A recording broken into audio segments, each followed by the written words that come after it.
beyond the skies.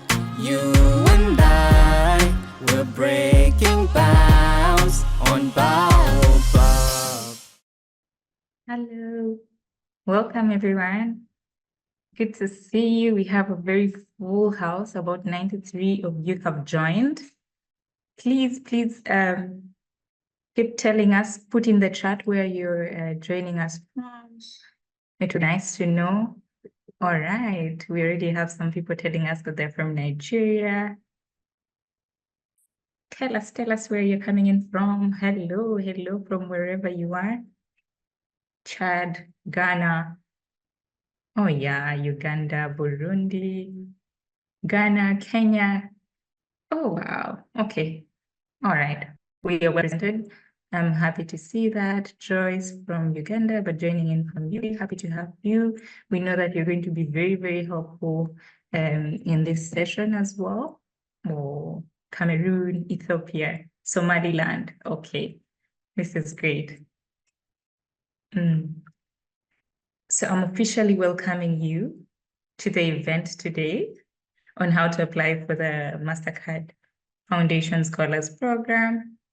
Happy to have you here. Okay, someone is using the autopilot to take notes from this event. But yeah, happy to have you all. We'll be having our screen right here. I will introduce to you.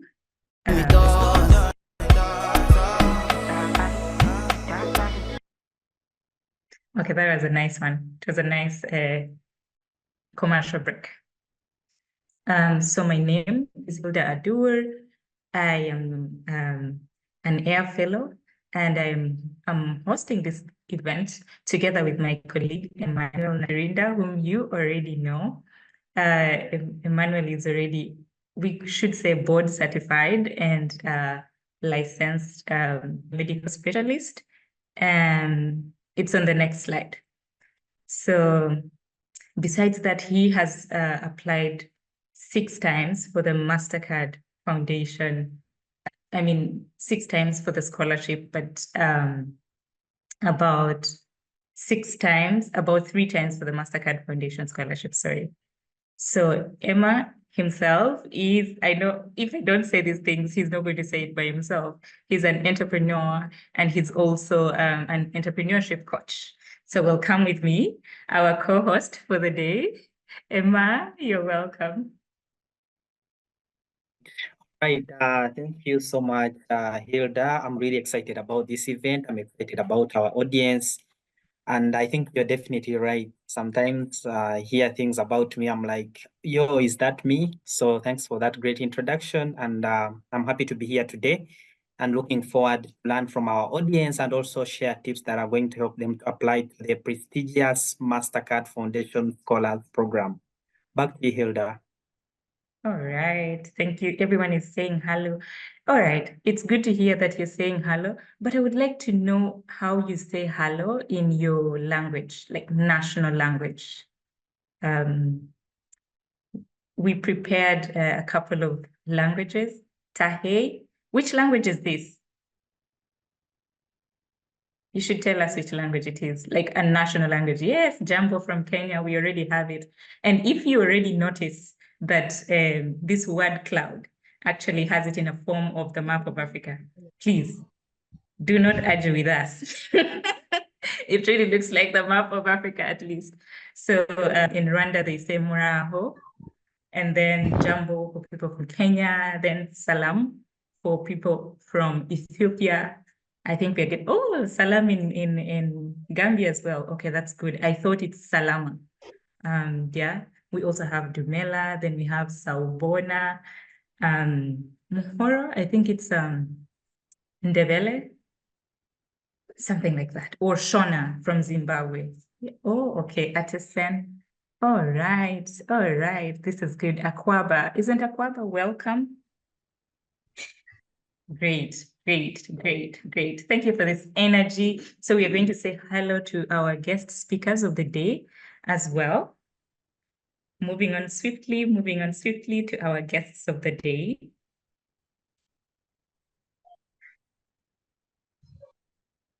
All right. we have Allen Ainitwe. Allen, I think, is like the most wanted on this call. Most wanted. I will say that again and again. But she's an entrepreneur as well, as you can see that. She has applied for seed fund in several places. At least we know that she won it from the Makerere University Seed Fund. And then she's an SEN peer coach, amongst other things. You're welcome, Allen. Thanks, Hilda, for that great introduction. My name is Allen, and I'm from Uganda. And as Hilda said already, I'm a master's students. I'm doing microbiology at the University of Pretoria. And yeah, everything that Hilda said, I'm a peer coach at SEN, a Mastercard Foundation Scholar, and I'm a co-founder of Mosquito Guard Uganda. Glad to have you all. Thanks. Great. All right. The next guest that we have is Hajaratu Zama. I'll just be calling her Zama throughout, so don't get confused. She's a researcher and community leader, and she's a Baobab ambassador. At least I've known that for the longest time. And then she's the regional advisory team member for ComFed. She's also someone you can talk about, young women and their rights, young girls as well, and having equal access to education and health. So welcome with me, Zama. Thanks, Hilda. Hi, everyone. I'm Hajaratu Zama Al-Hassan, but like Hilda rightly said, you can call me Zama for short.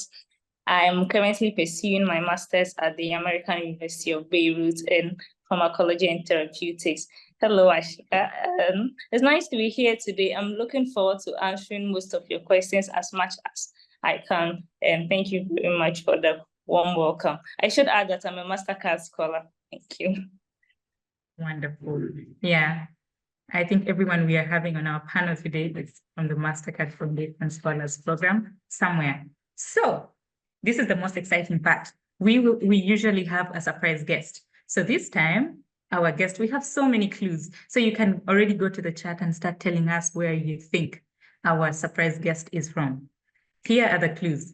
She's off the continent. All right, I already said one other thing. An entrepreneur and a computer scientist. So probably tell us which university you think this person is from. I did not see a response. Last time we did this, oh no, okay. All right, we have people now typing into the chat. All right. Only Mastercard Foundation Scholars Program, remember. All right, okay, I think these guesses are right. So, unveiling our surprise guest for this event, we have Joanna Emily Ayega. Those who guessed that she's from ASU, they are very right. She is a co-founder of the DMB Translation Services. The previous event, we actually had her co-founder here, who was Maggie Namaganda, for those of you who joined. And yeah, she's a computer scientist. For as long as I know her, I know that she has transitioned from looking at the hardware components of a computer, and then to software. But I think she's also now working on, the whole physical body. So she just has everything in place. Welcome with me, our wonderful Joanna. Say hello to her. Hi, everyone. I saw someone saying China. I was like, since when does Mastercard Foundation have partners in China? So yes, hi, everyone. Like Hilda said, I am Joan Emily Baega, prefer to go by Joanna these days. Yeah, I'm happy to be here and I'll be glad to answer all your questions as best as I can. Thank you. You have your mentee, Mohammed Yassin, in the chat section. You are all welcome.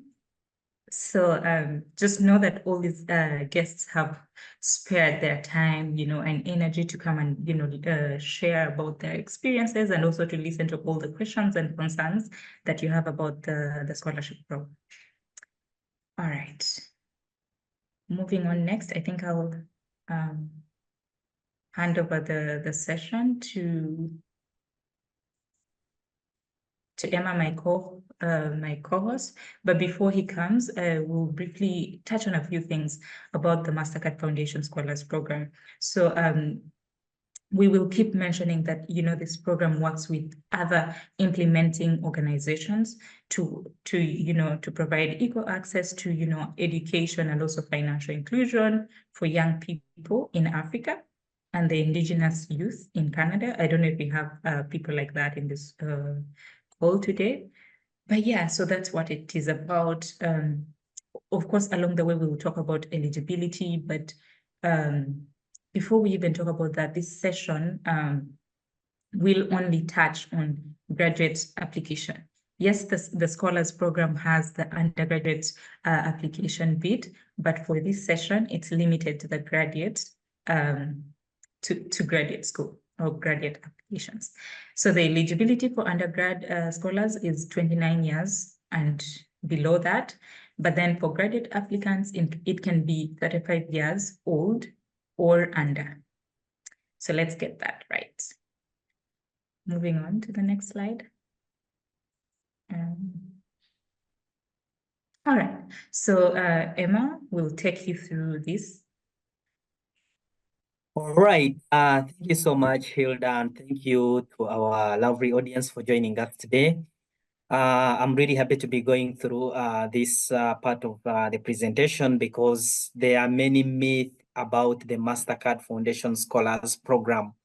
Because Mastercard is a financial institution, not the foundation, many people tend to really get worried that probably if I apply for this scholarship, it's a loan that I'm going to pay when I'm done with school. But I'm here to tell you that the prestigious Mastercard Foundation Scholars Program is a separate entity from the Mastercard financial institution. It is independent, it operates on its own, it has its own board, and you never have to worry that at one point, probably, if you apply for this scholarship, it's a loan maybe that you have to pay back in future. So that's something that I also want you to have at the back of your mind. And because many of us who have already been previous beneficiaries of the Mastercard Foundation, many people, when they see us maybe getting opportunities for graduate school, they tend maybe to think that the Mastercard Foundation only funds its alumni. I'm here to tell you today that that is not the case. Maybe alumni get these opportunities because they know how the program a little bit works. They know different partners, and they have information that we are going to share with you today that probably the rest of the applicants most times don't have. So you should never have to worry whether the Mastercard Foundation only supports its alumni alone. It is open to all young people, just like Hilda was saying, in sub-Saharan Africa and the indigenous youth in Canada. And then lastly, people tend to say, okay, I want a Mastercard Foundation scholarship. Everyone says, okay, how can I apply to the Mastercard Foundation scholarship? And what they forget is that the Mastercard Foundation scholarship does not really implement. It works through different strategic partners. And I'm going to share the link on the chat for you to go through and see some of the partners of the Mastercard Foundation. Yeah, just like one thing I really want you to know is that yeah, so these are the different partners, and then this is a link that you can go out and check.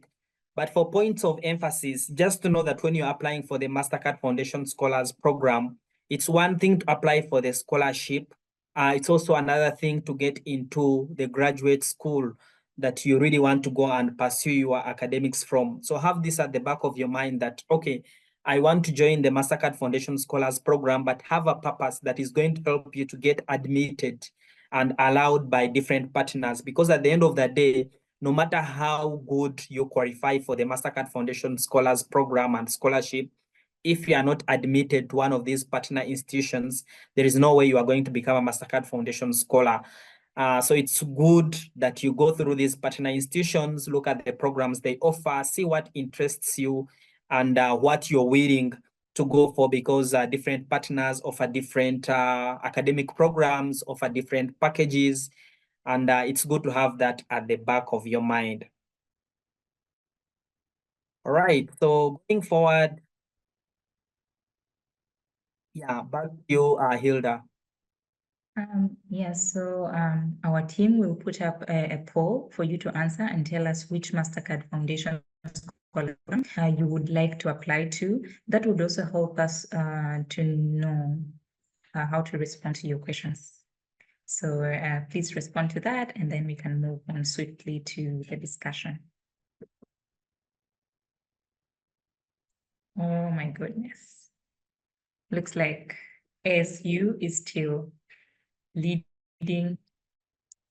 Let's go. University of Toronto, Carnegie Mellon. All right. Science 4, okay.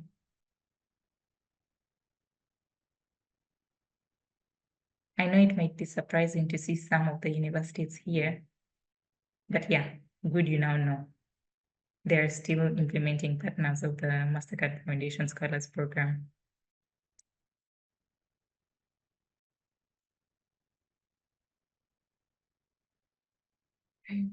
All right, I'm just grinning at the responses today, but it's good to see it.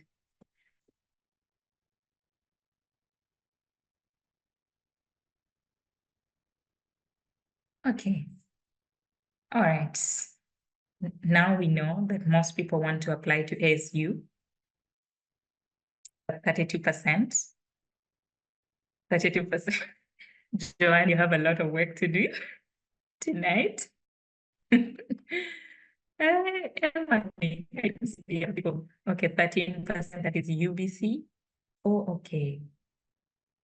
Yes, UBC, University of British Columbia, and then we have the University of Toronto now at 11%. Okay, great. I think we're doing well. Can we know the countries these universities are? Oh, yes. So Emmanuel just shared a link in the chat. Please find out, check that link and find out, because we might not be able to exhaust all these universities and where they're located at. But yeah, just check in there and know exactly where they're located. All right. So let's move on to our discussion. I know that Victorine, who is from the Baobab team, is telling us to use the Q&A chat box to post our questions as we go. We'll be picking them from there and then answering them. All right. So Joanna will take us through a few of the, not a few, almost all of the requirements that that she had to submit for the program, because most of you are here want to apply to ASU. Joanna, take us away. Okay, yes. Hi everyone once again. Like Emma mentioned, the Mastercard Foundation doesn't really run its programs. It partners with institutions, and these are the ones that through which you can get the scholarship. So what I would think is the most important requirement for the program is, first of all, getting an admission to the school where you want to go, right? So for example, I was applying to come into ASU. First, I had to make sure that I meet the requirements to be admitted at ASU for the program that I wanted. And these requirements are usually like GPA requirements for the course you're taking. Some courses will require that you take a graduate record exam, and then some others will require that you do an English proficiency test. So of course you have to like do your due diligence to see, do I even really need to take these tests, although they are mentioned as requirements? For example, someone who studied in Uganda all my life was studying English. So instead of taking a test, I actually just had to provide evidence that I've been studying in English for my undergrad, and that was sufficient. But maybe if you're from another country, then you have to take the test. The GRE is also not something that cuts across. Some courses require it, some courses don't. But even those that require it, usually you can ask and see if they can waive that requirement for you. So when it comes to the requirements, it's not a one size fits all. It really depends on the institution you are applying to.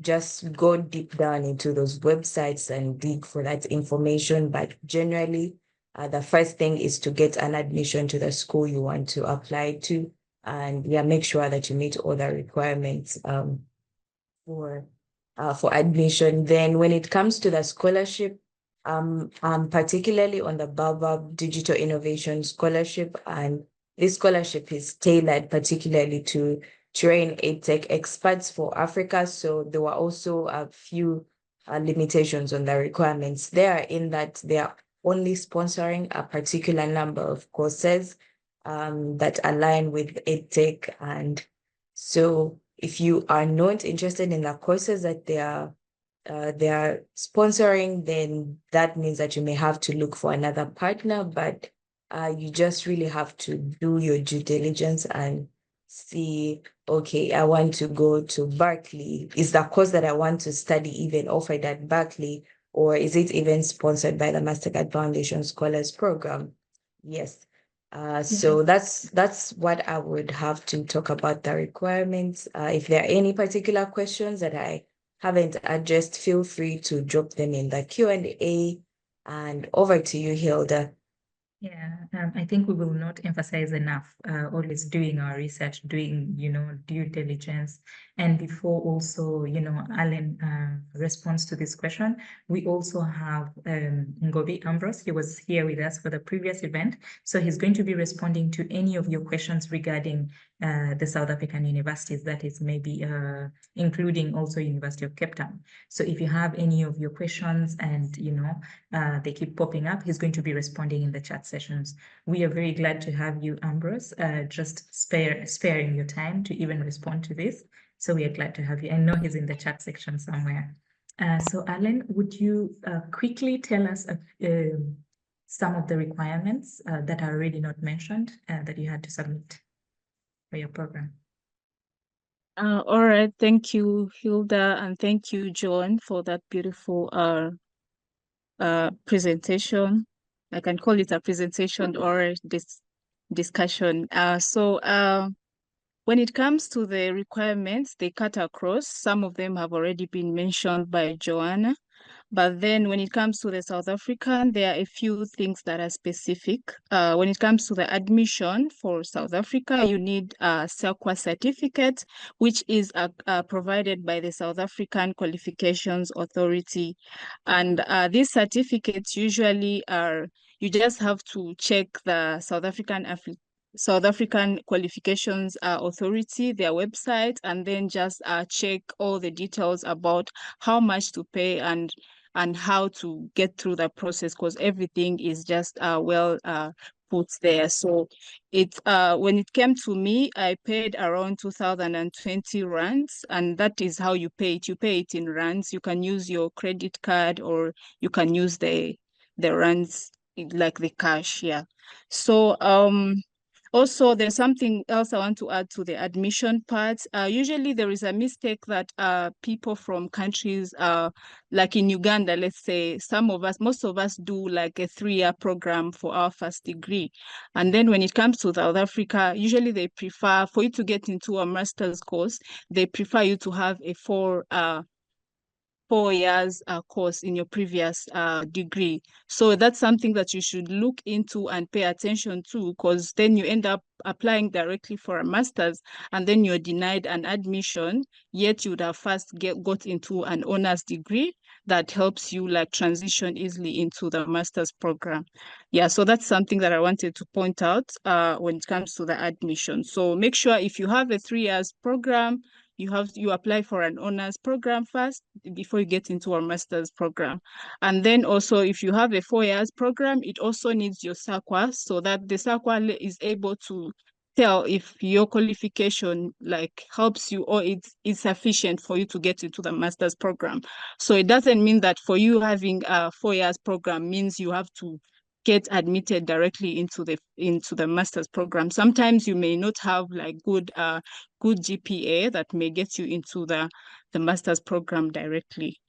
Yeah, so moving forward, they usually require you to have an academic advisor. Most of you refer that to as the supervisor. And this, how do you get to them? You check the website of the different faculties, and you tend to like email different lecturers. Of course, as you email them, you attach your motivation letter telling them, or maybe selling out yourself out there, like why would you like to maybe get under their supervision, and what are you bringing on the table? What I mean is, what's your contribution to their research group? So you have to also pay attention to that. Make sure you're intentional and you're applying for the right course, because not all these courses are sponsored. So you have to check, like Joanna said, you have to check which courses are sponsored by the Mastercard Foundation Program. Yeah, so also you have to attach the CV when you're sending an email to the supervisor, because they also want to see your work experience as well as your previous education, just to confirm. Also, they need your transcript as well. This was also mentioned by Joanna, and in most cases, they need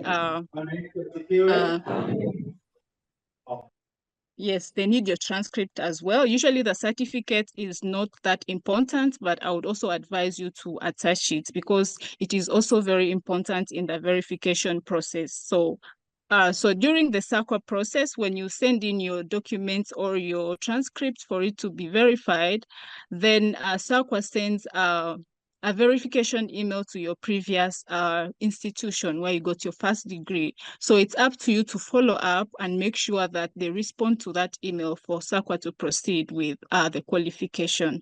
Yeah, so pay attention to that as well, because most people tend to miss on the deadlines, because that money is non-refundable. So if you don't follow up on your previous institution and they cancel it out, then you end up losing on both sides. You lose the money and you don't get the certification.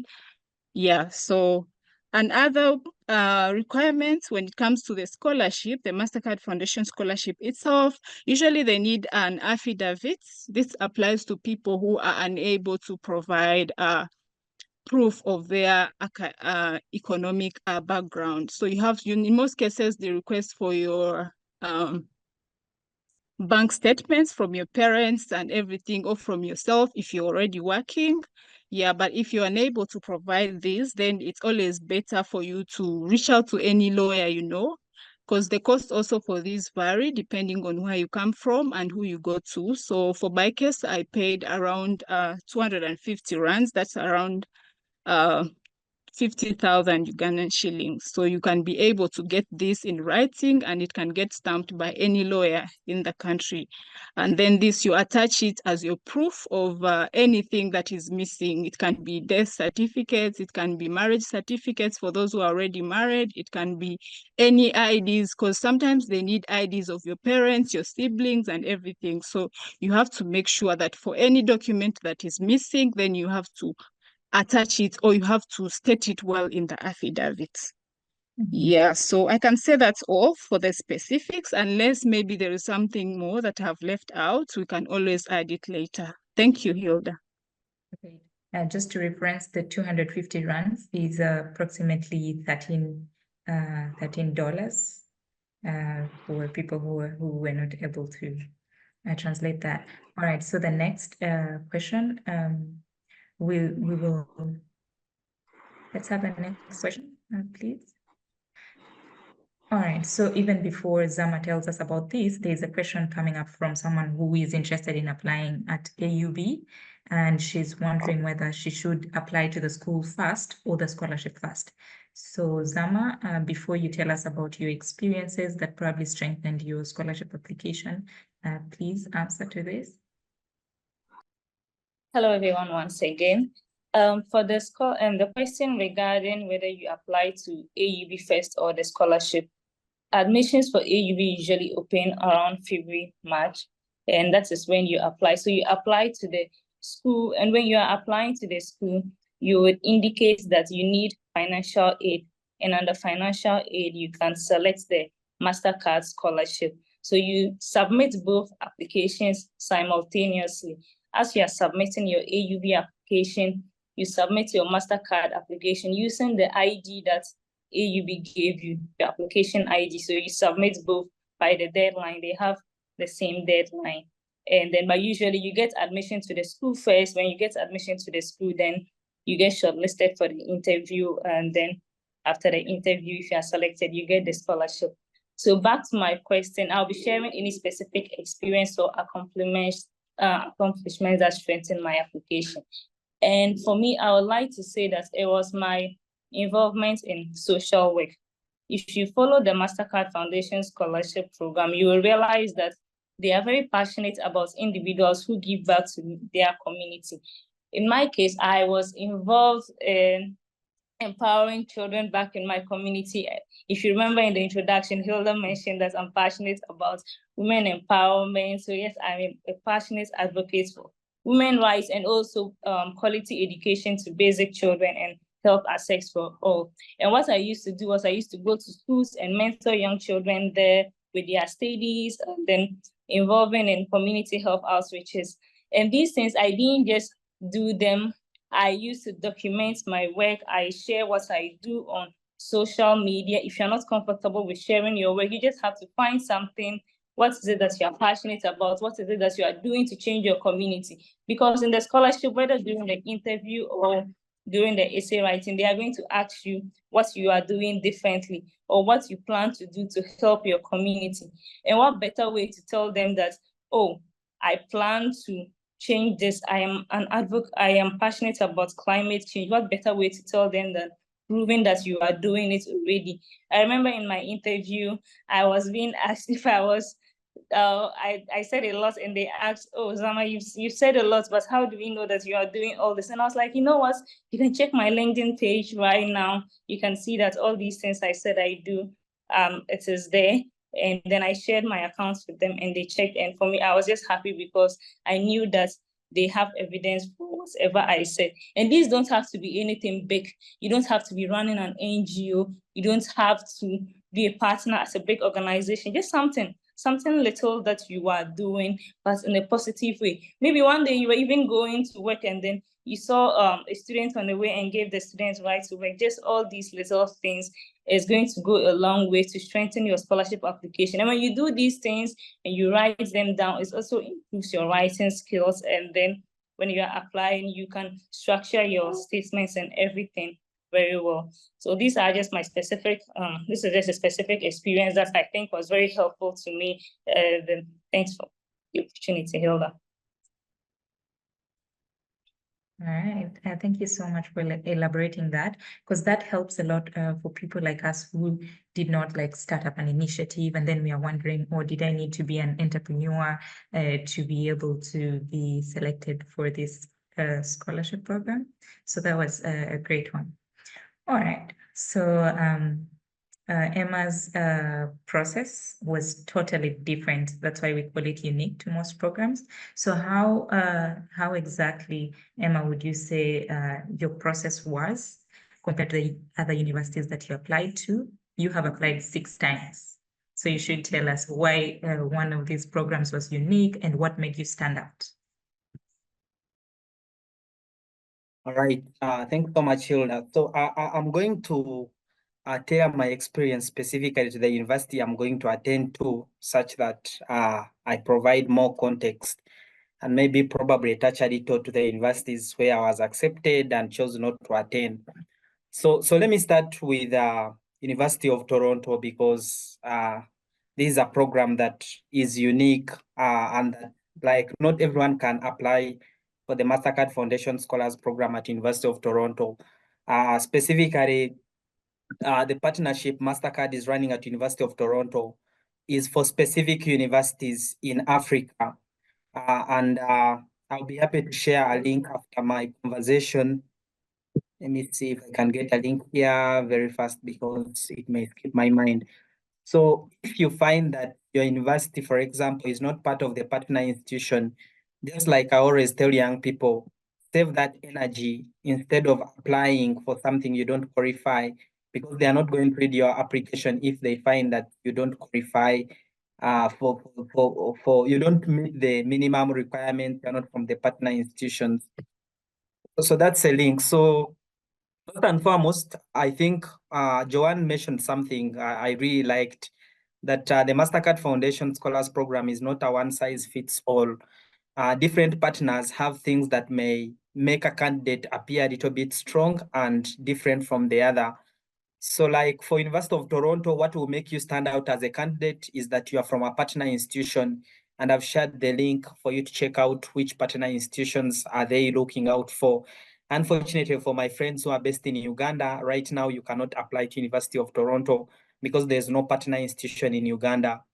In Kenya, there is more. You must have gone to more KNUST in Ghana, University of Cape Town and Pretoria in South Africa, and other universities. So please check them out. Then secondly, that probably I feel like will make you stand out in the application process to some of these unique programs, for example, is how you write your essay. Like University of Toronto Mastercard Foundation does not do interviews. So it's either you write a very good essay and they are convinced with it, or you are out. So in a scenario like that, I would really encourage that you write the best essay you can, send it to different reviewers, because what may make sense to you may not make sense maybe to Joanne or Hilda. So it's always good to get different perspectives as you're writing some of these essays. I remember when I was applying to University of Cambridge, I sent my essay to one of the Mastercard Foundation scholars there. It was like 4 pages. He reduced it to 1 page, and he said whatever I said was irrelevant. Yet I thought I had written the best essay I could. And to be honest, he was right, because at the end of the day, I got accepted, although I chose to pursue other things. So the point I'm trying to make here is that for you to stand out as a candidate, you must be willing to send your essays to different reviewers, for them to give you different perspectives and how the points you have raised sound to them. And secondly, is for you to know that these are very competitive scholarship, and they are always very clear on the criteria.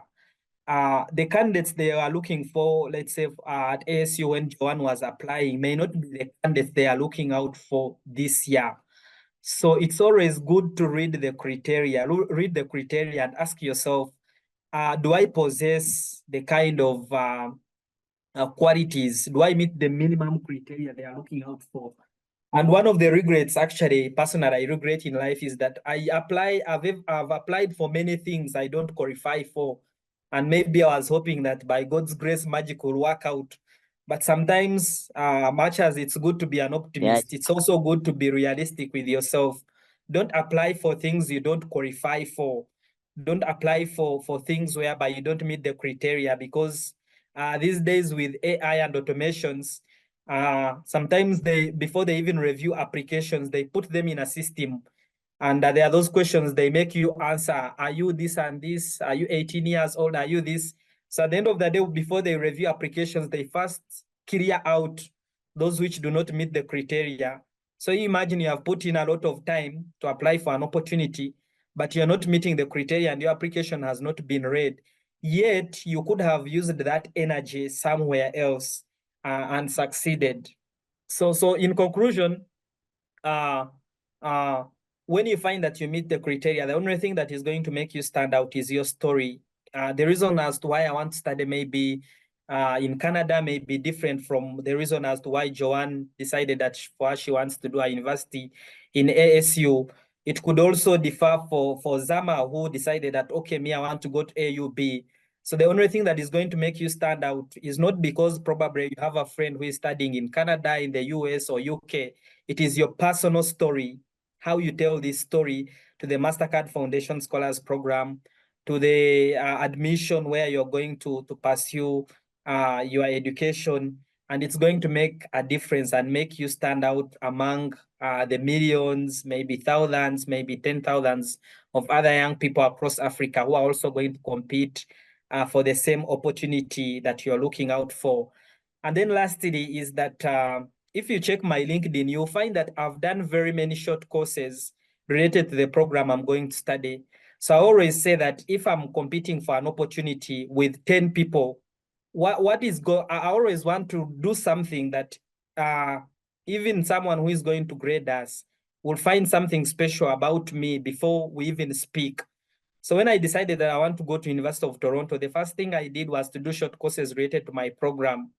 And I was doing that to make sure that, one, I become sure that the program I want to do aligns with my interest, but also to give the graduate committee and the Mastercard Foundation Scholars Program that I know what I want, I know what I'm applying, and I know what I'm going to study. It's not like out of peer pressure. It's not like maybe studying in Canada may seem cool, but it's something, I have an ambition of something that I want to study.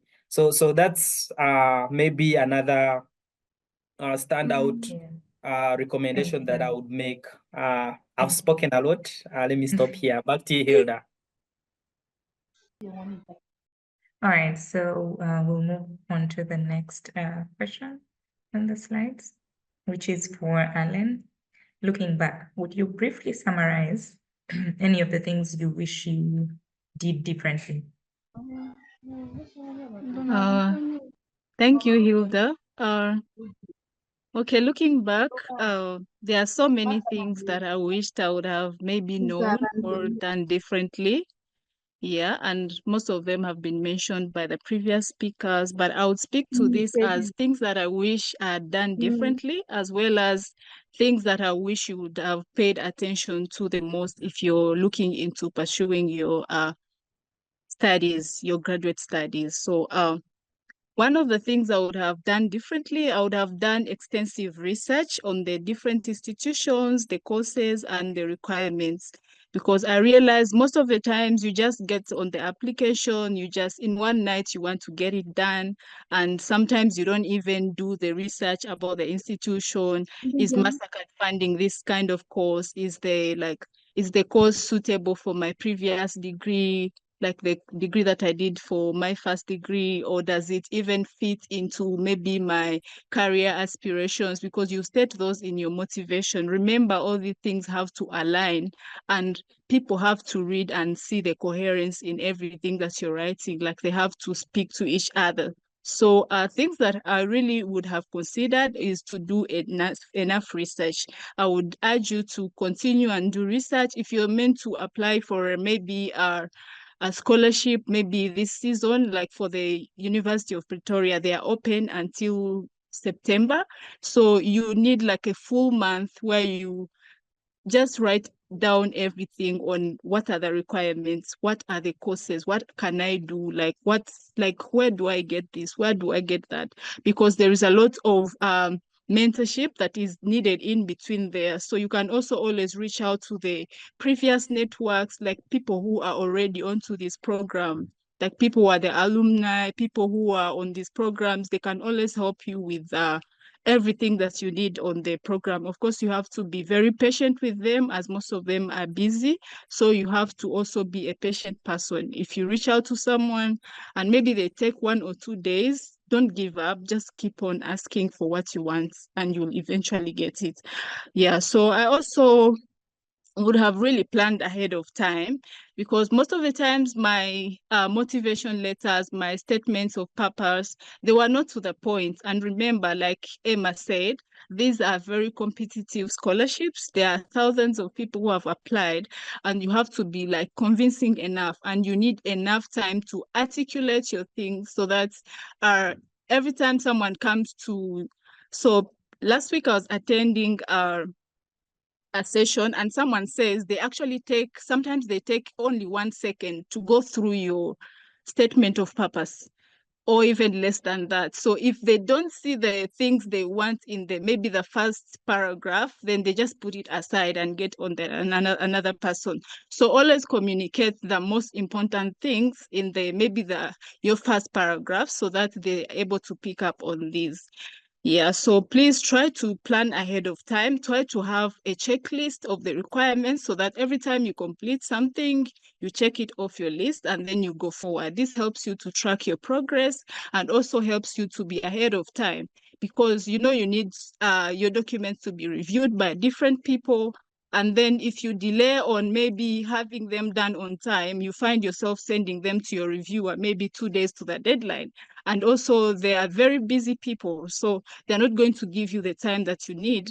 And then you end up just submitting things that are not really good enough for you to win the scholarship or to get on this program. So I would urge you to plan ahead of time if you really want to get on this scholarship, or if you really want to pursue your graduate studies.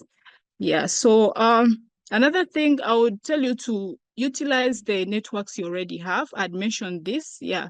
So you can always find out different people doing different courses at different universities on different scholarships, so that you are able to get information. You may not have maybe direct like contacts that you already have, but we have LinkedIn. You can go to LinkedIn, find out who is a scholar on this and this program. Like, for example, I applied for Mandela Rhodes, and how I got through my my interview is that I had to message someone on LinkedIn, and they were able to give me the response just in a few days, and I was able to, get all the information that I needed for me to do the interview. So it needs time, and it needs an effort. So you have to put in the effort if you really want to pursue your graduate studies.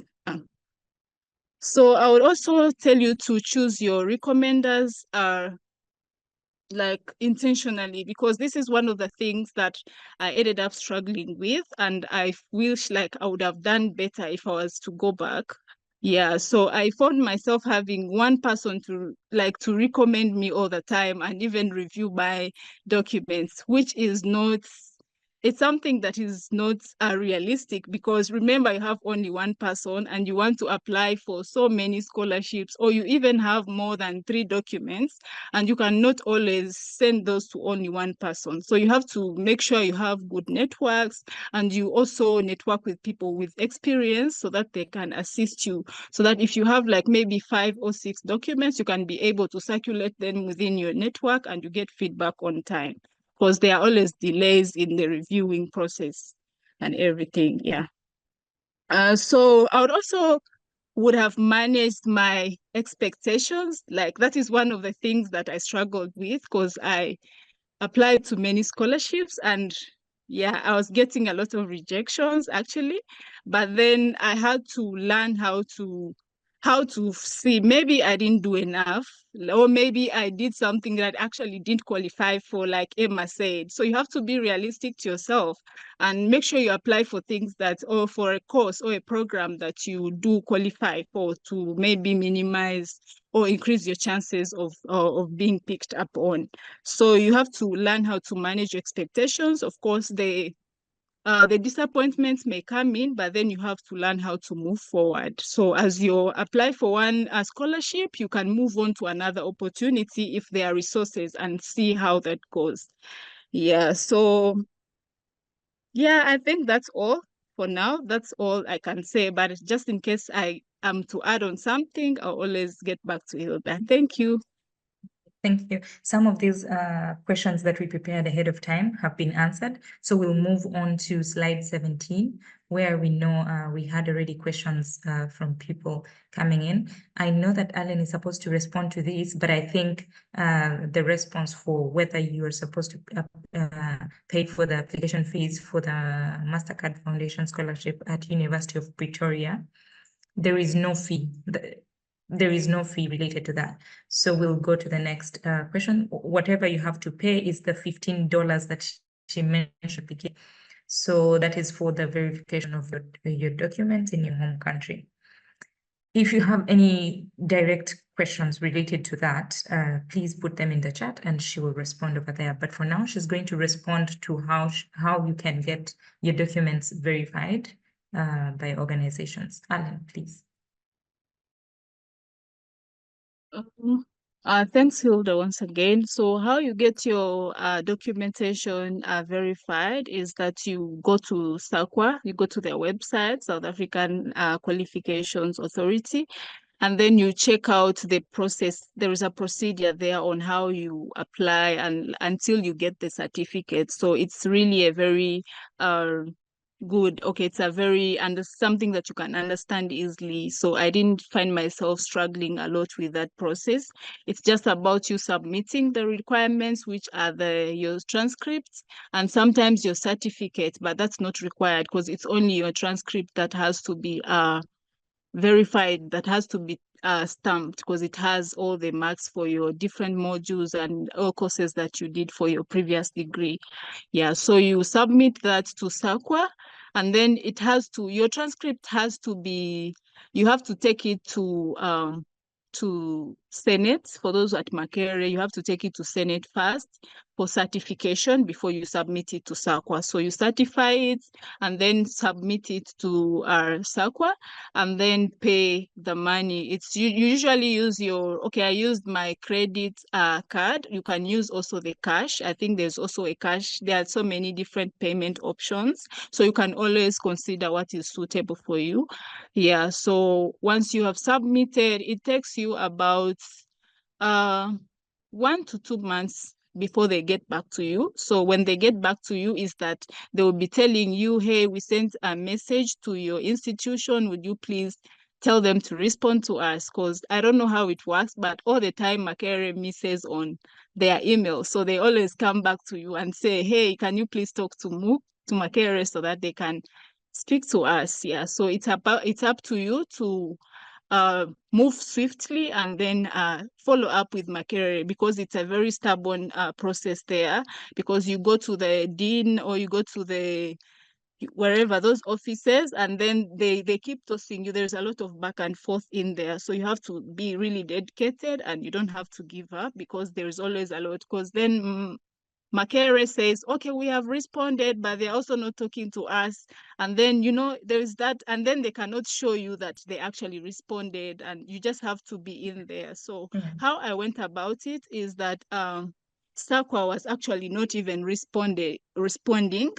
And what I did is I had to go to their Twitter account and I had to follow up there, because they are very quick with the responses. Otherwise, you will wait forever without ever getting any response from them.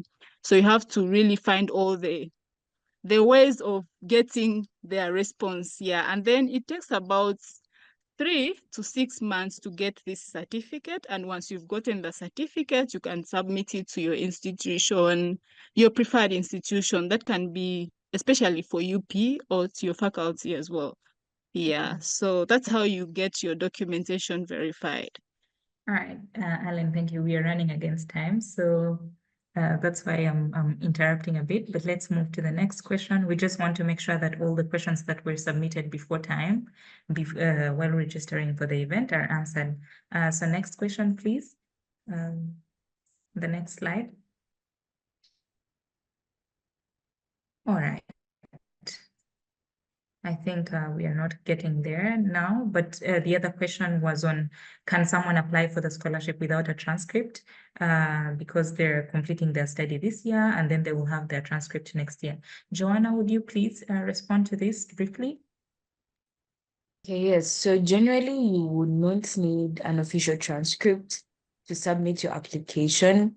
Again, you have to really double check with what your school website says and what the scholarship mentioned, but usually you can just submit like that informal results that you have from your school, and then you can always submit your official transcript later. But then again, always be sure what is stated, what can be done and what can't be done. And you can always double check with like asking by email or rereading what's listed on that portal. So yeah. Okay, great. Back to The you, next Hilda. question. Thank you so much, Joanna, for responding to that. The next question is for someone who wants to continue their studies because they've dreamt that they will be a doctor and teach in universities, but finances limit them. Emma, Yeah, all right. in I'll go over in that 30 quickly. seconds. Yeah, I Okay. think the Mastercard Foundation now has partners who are offering PhD programs. There is American University of Beirut. There is University of Toronto has a PhD in Doctor of Public Health, and Kwame Nkrumah University of Science and Technology also has introduced some PhD programs. So they can check out for that if they just want to do a PhD If they want to be medical doctors, there are various partners, Makerere, KNUST, International University of something in Kenya, which offers medical programs. So it's all about going to partner institutions and seeing what they have to offer. And if they align with your interests, you can apply. Thank you so much for responding swiftly. The next one is on whether someone with a postgraduate degree, that is a master's, can apply if they want to study for another master's on the Mastercard Foundation Scholars Program. Now, this one should take 10 seconds. Emma, take All it right. over again. Mhm. All right, so this goes back to what we have been saying, that check out the criteria. For some programs, they are really strict that you must not have done a master's degree. For other partners, they are okay, you can still do another master's degree. So just check out the partners and see if that is a requirement or if it's a restriction. Great. All right, so Joanna, this is also another one for you, that they would like to find out if their GPA during their undergrad can affect their chances for pursuing a postgraduate under the Mastercard Foundation Scholarship Program. Okay, so once again, it's not really about the scholarship, it's about the school admitting you. So different courses have different minimum GPAs. You can always check out what they say is their limit for admission to the course you're applying to. And yeah, it's, of course, there is always a GPA requirement. Just make sure you meet it. But then again, what I've noticed, usually there is a small wiggle room. If you may not have exactly what they asked for, but if you're within the close range, usually you still stand a chance. So yeah, the GPA matters. Okay, great. So our next question, I think particularly for the Mastercard Foundation, I think you need to look at about two things or three. You need to be you need to have done really well in school. That one, there's no negotiation. And then the other one is you really need to be a leader, a transformative leader, or try to do something with your community. And then the other thing is you actually have proof that you are not able to pay for yourself. Yes. Someone is asking whether there are opportunities that are purely online. And yes, I would like to respond to this. Yes, there are opportunities that are purely online. For example, the University of Edinburgh has some of those opportunities. And then there are also distance learning opportunities at Oxford. Is it Oxford? Yes, they have those opportunities. So check them out there. All right. I think we do not have any pending questions. All the questions have been answered through the chat, and we are, unless otherwise, Emma, did you check whether they were all responded to? Otherwise, we are right on time to wrap this up. And we are really, really grateful to have all of you, to have all the guests, the panelists respond here, via speech and in the chat section. So we are grateful to have you, the Baobab team that has been supporting us to have this. So we can only say thank you for being a very great audience today. Would like to wrap this up. If you have any questions at all, I think you can always come at us through our LinkedIn and connect there. Join the Baobab platform. You will find all the things that you need. You'll find most of us on the platform as well. So yeah, it has been a good one. Thank you for joining us and have a great evening. Hi, Hilda. So we have some Q&As here. Oh, okay. Open Great. the Q&As very quickly and yeah, just see what we have there. That would be great. Okay, great.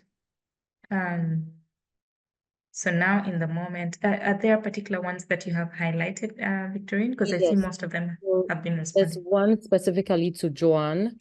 Mhm. Joanna asking about AS2 and the specific courses that are needed. So if you can just give that answer, Joanne, that will really be helpful. Okay, I had actually posted in the chat, but I'll go over it here again. So again, for the Baobab Digital Innovation Scholarship, we are particularly looking for courses that align with EdTech, and that's computer science, IT. I can't mention all of them here of head, but greatly advise people to always read the call for applications because that information is there. So they'll highlight, oh, we're looking to train EdTech experts, and these are the courses we're sponsoring. So that would be my best advice. Please read the call for applications. They always mention these things. Thank you. Thank you so much, Joanna, for highlighting that. I think Emma already know at least and the different institutions and what they're usually offering. So usually University of Toronto it's usually health-related courses. University of Toronto, and then there is also McGill, looking into food and nutrition, health-related courses, though of course there are the other courses, but you just need to know exactly what you want to do. Yeah, and then you can apply for it. University of Edinburgh has mostly the international development courses. Yeah, so you should always check those out. Unless, Emma, is there anything else that you would add into the... Maybe one thing that I've seen which has been common and we didn't touch about it is that, can I apply if I'm still in my undergraduate? Can I apply if in my final year? I think, yeah, it's good to be ambitious, but being too ambitious can also cause you frustration, because sometimes you apply and you find that you're applying when you don't even meet the minimum requirements. You are applying and you are not even, the university is not sure even whether you meet the required minimum GPA. So I would say it's a yes or no. It's good to be ambitious, but then it would be great if you can finish your program first and decide on what you want to do with your life next, and get your paperwork ready and in order. It will serve you better than trying to apply when you're in third year, and by the time you're done with school, you have already had many rejections, which have already kind of affected your self-esteem and your self-image. I don't think it's worth the stress. Back to you, Hilda. Yeah, sure. So thank you so much. Victorine, are we on a good page now? A very quick one to Zama. Pride asked a very specific question. She says, I got accepted to the American University of Beirut for Masters in Business Analytics. My question is that I'm from an English-speaking country, so is it necessary for me to take the English test? I have already submitted the Mastercard Foundation application. How should I go about it? This is specifically for AUB. Yeah. For the English test, whether you are from an English-speaking country or not, unfortunately, you still have to take it. But the good thing about AUB is that they accept the Duolingo English test, and then it's relatively cheap compared to other tests, and you can write it online. You get your results within 2 days. That was what I used. So unless you need IELTS or any other specific thing, I'll advise you use the Duolingo because they both expire in 2 years' time, and AUB accepts that. And it's quite easy to study for it. Okay, and also a very quick one. Someone is asking if AUB is offering a master's in nursing. Yes, there's masters in nursing here. Have colleagues applying for it here. Okay, fantastic. I'm done at my end, Hilda. Thank you. Great. So we'll release everyone else. We just have a small music to send you off to the rest of the week. But thank you so much for joining and for being diligent. A great number joined today. Thank you.